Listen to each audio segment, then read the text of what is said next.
I've taken my dog George in there quite a few times. A great family-run little place over there with all kinds of great stuff, food, fun, everything. But listen, Lewis is here with us, and Lewis, my first question, and I think really everybody's first question. It is really fun to say, but how did you come up with the name? Yeah, so the name, anyone that knows me knows I'm a joker. I've got a zest for life. Life's too short to be serious, so we thought let's find a fun name, and Labra-Cadabra just seemed fitting because we've got a Labrador herself, who we joke we call Luna. She's our head lab tech here. She does all the taste testing, so that's kind of where the name came from. You've got to have a taste tester on staff if you've got a place like this. So the name gets the attention too. You've done quite well. If you drive by and if you may have seen the windows, you've got quite a visible spot here, and I love what you've done with the windows. It feels like honestly, it feels like a shop from back in the old days where you got a nice window, a display you can see in. You've got people here that actually know what you're talking about with dogs. Not knocking anybody else, but little news flash here for you, pal. You're not 17 and you're not just working here part-time. You know dogs, you love dogs, and you want people to get the best for the dogs. So this is real customer service you're getting here. Yeah, I think, I'm 36, I know I'm no spring chicken anymore. But certainly I think we're losing traditional values far too much. Yeah. And when me and Tracy decided we were going to take the plunge to a shop, we wanted to try and go back and get some of that sort of tradition back. So like all our signage outside is all hand painted. Right. Big shout out to Ross Hasty Signs, he was brilliant there. And we just wanted to keep that sort of traditional feel. Like you said, not knocking anybody, but dogs are our world, they're our passion. And I think people appreciate having somebody that can come in and get some real sort of healthcare advice for their dogs. Yeah. Just this is not one of those corporate places you're going to go where they just want you to get in and get out and all this stuff. They've got products they're pushing. They want to, and I'll say this, they editorial comment here, but you're going to find what works for your dog here, not what maybe they want you to buy because they're trying to push stuff off the shelves. So real great customer service here. We've got that. Speaking of that, somebody walks in like, what's the top product you've been selling here? It's cold, it's rainy. What's your top seller? Well, top seller, obviously, being in Scotland this time of year, is going to be our range of coats. Let's be fair, dogs are dogs, but we baby them. We do. They're all ruined. And nobody wants to see their dog get cold. For me, it's not even just about keeping my dog warm. It's more the fact I don't need to spend an hour and a half drying them. Right. When I come home, I can peel the jacket off, hang that up, and Pooch is happy and Pooch is dry and saves me a big job. I do feel like sometimes my dog feels quite fancy in his coat, and people walk up to him and they're like, "Oh, that's a great coat, so that's quite nice." So it is eventually going to warm up here.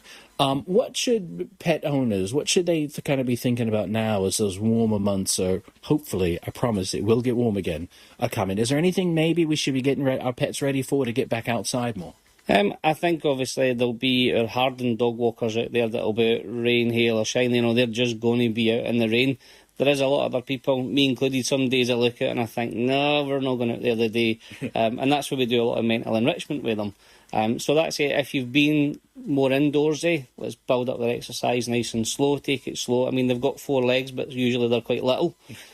So just look after them that. And then obviously, when the weather gets to where we want it to be, when we're really hot, then we start thinking about earlier walks, later walks, shorter walks, more mental enrichment, lots of water in the garden, things like that. Yeah, just like you. And don't all of a sudden on the first warm day go out and do like a 5-mile hike with your dog because, well, you may be okay with that. Your dog probably isn't because they've been inside all winter to do that. What's your favourite thing? You've been open now for a bit. What do you love most about this place? To be honest, I enjoy meeting other like-minded dog owners. I enjoy meeting the dogs. Obviously, dogs are... I do get slightly offended if you come in without a dog, where a dog shop is the best, but having a shop is to make sure, bring your dog in. There's definitely treats on hand for that as well. But I think when dogs are such a huge part of your life, it's nice, it's saying something like, if you find something you enjoy, it's not like work, and I feel like we've found that here, to be honest. I definitely do, and I think the name really gives that away, too. It's a fun place to kind of be around. It's supposed to be, it's dogs and all this kind of good stuff. Your social media, you're quite good on that, and you've got, I do remember last year, I think, you were doing festivals and all this kind of stuff. You're going to keep that up this year? Yeah, so we still continue with all our sort of farmers markets. We'll still have all the dog shows. I think we've got 5 dog shows this year booked in. Right. So they'll be in various places. So we'll have one in, I think, Helensburgh, there's one in Robertson Park, Right. there's one at Lomond Shores. So there's plenty there, you know, if you've got a dog come out, it's a great day. There's lots of fantastic vendors there. So, yeah, no, definitely, there's plenty in the pipeline. I love events like that because people take the dogs and you want and I do. I have noticed on some, I'm like, oh, they're great, man, because you're smart, because you've got the dog toys right up front where the dogs can see them. And that's advertising, man. I know. I mean, I think that's what you've got to do. I mean, there's nobody that's got a dog that doesn't enjoy spoiling them. Yeah. I mean, I am a self-confessed dog geek, but there's nothing I love more when we get a new product in, rushing home and saying to Luna, look, we've got you. Right. You know? Right. I think she must think I'm mad, and I'm like, give me your verdict, yeah or nay. She can't talk, but Yeah. she eats it, so she must enjoy it. And speaking of enjoying it too, and I'm looking around the shop now. You've got a cooler over there, a refrigerator over there, right when you walk in the door. People may not realize that you've got like all kinds of different foods here. If your vet has mentioned maybe this in your diet or something, I'm kind of just looking around now, and you've got a lot of different food options for a lot of different whatever your dog might need. Yeah, I mean, there's so many options out there. I mean, everyone goes to usually your traditional feed, although I'd argue it's not that traditional, but that would be a kibble. But we've got some kibble here. We've got raw dog food. I'm a massive advocate for raw feeding. In my opinion, probably the best diet you could offer your four-legged friend. If anybody wants to know more about that, they can pop in, have a conversation with me. I'll bore you to tears about canine nutrition to anybody who wants to listen to me.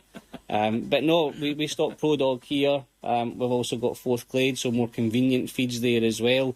Yeah, pretty much a whole mixed bunch, to be honest. So this is great stuff. We mentioned the social media there. Where can people find you? Where can people follow you? You can follow us on Facebook, Instagram, and TikTok. We like a wee silly TikTok back and forth, so if you like a wee bit of fun, jump on there, give us a follow. And we are here in Alloa. This is Stirling Community Radio. We are here in Alloa, right here on a very visible corner. If people want to drive by and come in, where are we?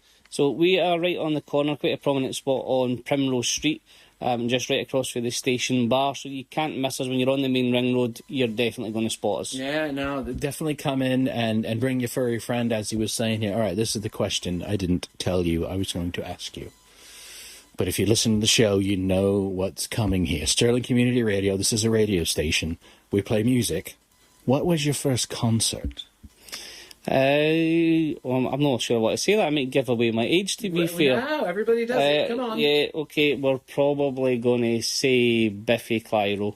Oh, really? Okay. Bit of a fan of the Biffy here, although Tracy's not really, that's not her bag, to be fair. Yeah. We could ask Tracy what her favourite concert was, Well, but... she doesn't want to talk. Nah, she's just sitting here mute in the corner. She's nodding her head. All right, so that's good. So we'll get some of that on here for you here in just a bit. You gave the website, we gave our location here. Just keep on doing the dog thing, man, and bring the dogs in. And, this is great stuff. And I'll just say, I brought my dog in, George, a couple of times. He loves the salmon treats. Yeah, I mean, they've probably got to be our biggest seller. As soon as they're on the shelf, they're gone again. Yeah, no, I believe it. So get in here before they're gone off the shelves again. Great stuff. Thanks for chatting with us. And this is Stirling Radio.